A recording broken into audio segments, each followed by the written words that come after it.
சக்தி வாய்ந்த வசனம் பைபிளின் முதல் வரியாகும், மேலும் இது மிகவும் முக்கியத்துவம் வாய்ந்தது. வேறு எதுவும் இருப்பதற்கு முன்பு கடவுள் இருந்தார் என்பதை இது நமக்கு நினைவூட்டுகிறது. அவர் இறுதி படைப்பாளர், மேலே வானத்தையும் கீழே பூமியையும் உருவாக்கி வாழ்க்கையை இருத்தலுக்கு கொண்டு வந்தவர். எனக்கு இந்த வசனம் நம் வாழ்க்கை சீரற்றதாகவோ அல்லது தற்செயலாகவோ இல்லை என்பதை ஆறுதல் படுத்தும் நினைவூட்டலாகும். நாம் ஒரு அன்பான, வேண்டுமென்றே உருவாக்கப்பட்ட படைப்பாளரால் படைக்கப்பட்டோம்.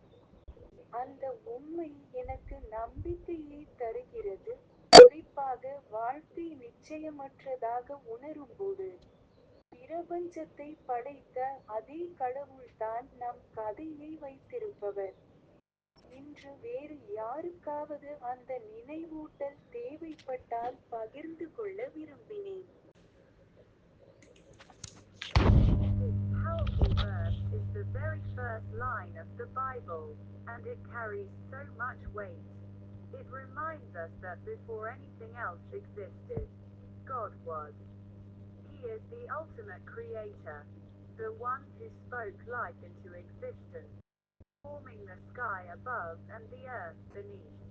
For me, this verse is a comforting reminder that our lives aren't random or accidental.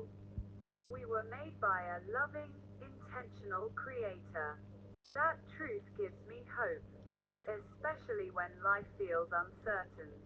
The same God who created the universe is the one holding our story.